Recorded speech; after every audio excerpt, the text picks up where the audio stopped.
আসসালামু আলাইকুম রহমতুল্লাহ। আমি মোহাম্মদ কামরুজ্জামান প্লাজমা প্যারামেডিক্যাল ইনস্টিটিউটের সার্টিফিকেট ইন প্যারামেডিক্স কোর্সের সেকেন্ড সেমিস্টারের একজন নিয়মিত শিক্ষার্থী। আমার রোল নম্বর 1531, রেজিস্ট্রেশন নম্বর 1331 এবং ব্যাচ নম্বর 317। আজকে আমি পেপটিক আলসার ডিজিজ সম্পর্কে আলোচনা করব। সর্বপ্রথমে আমি ধন্যবাদ জ্ঞাপন করছি আমাদের সম্মানিত কোর্স ইনস্ট্রাক্টর SMS আওরঙ্গজেব স্যারের প্রতি। স্যার আমাদেরকে অত্যন্ত সুচারুভাবে এই কোর্সের সকল বিষয়বস্তুসমূহ বুঝিয়ে দিয়েছেন। এবারে আসি মূল আলোচনায়। পেপটিক আলসার কী? Peptic ulcer is a clinical condition যেখানে অধিক পরিমাণে হাইড্রোক্লোরিক অ্যাসিড এবং পেপসিন নিঃসরণের ফলে গ্যাস্ট্রোএপিথেলিয়াল লেয়ারে ক্ষত বা আলসার হয়, তাকেই পেপটিক আলসার বলে। পেপটিক আলসার মূলত দুই প্রকারের: গ্যাস্ট্রিক আলসার, ডিউডেনাল আলসার।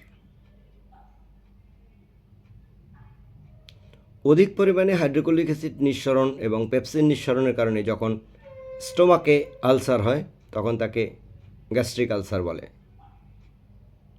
একইভাবে অধিক পরিমাণে হাইড্রোক্লোরিক অ্যাসিড এবং পেপসিন নিঃসরণের ফলে যখন ডিউডেনামে ক্ষত বা আলসার হয় তখন তাকে ডিউডেনাল আলসার বলে। এবার আসি পেপটিক আলসারের কারণসমূহ সম্পর্কে।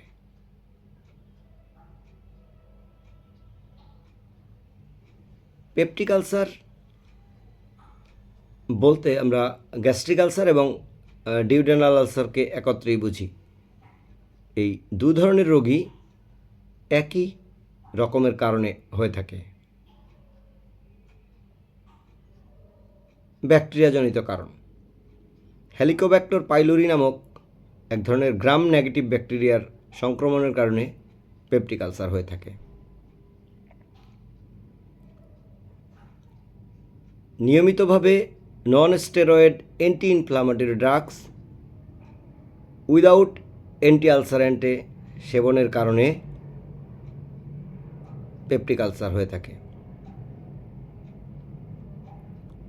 জোলিঞ্জার ইলিসন সিনড্রোমের কারণে অধিক হাইড্রোক্লোরিক অ্যাসিড নিঃসরণের ফলে পেপটিক আলসার হয়ে থাকে। অতিরিক্ত স্মোকিং অথবা অ্যালকোহল ড্রিঙ্কিংয়ের কারণেও পেপটিক আলসার হয়ে থাকে। অত্যাধিক দুশ্চিন্তা, অধিক রাত্রি জাগার ফলেও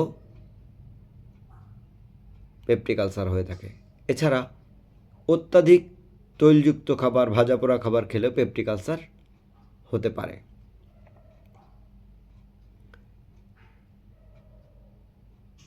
এবারে আসি পেপটিক আলসার ডিজিজের লক্ষণসমূহ সম্পর্কে। আমি আগেই উল্লেখ করেছি, পেপটিক আলসার বলতেই আমরা স্টোমাক অথবা ডিউডেনামে ক্ষত বা আলসারকে বুঝি।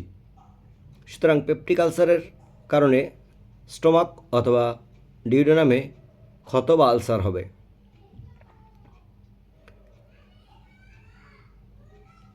আমরা আগেই উল্লেখ করেছি পেপটিক আলসার দুই ধরনের। এক্ষেত্রে আমরা এই দুই ধরনের পার্থক্য বর্ণনার মাধ্যমেও লক্ষণগুলোকে বর্ণনা করতে পারি।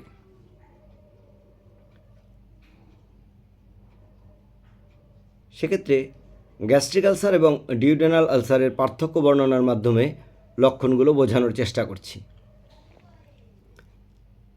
গ্যাস্ট্রিক আলসার মূলত non hunger pain. On the other hand duodenal ulcer হচ্ছে হাঙ্গার পেইন। গ্যাস্ট্রিক আলসারের ক্ষেত্রে pain start after intake food duodenal আলসারের ক্ষেত্রে pain relieve after intake food. Gastric আলসারের ক্ষেত্রে হেমাটেমেসিস হয়ে থাকে। ডিউডেনাল আলসারের ক্ষেত্রে হেমাটেমেসিস হয় না। গ্যাস্ট্রিক আলসারের ক্ষেত্রে মেলানা হয় না। পক্ষান্তরে ডিউডেনাল আলসারের ক্ষেত্রে মেলানা হয়ে থাকে।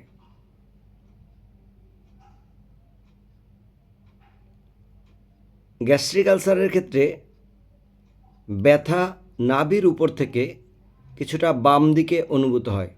অন্যদিকে ডিউডেনাল আলসারে আক্রান্ত রোগীর ব্যথা নাভির উপর থেকে ডান দিকে অনুভূত হয়ে থাকে।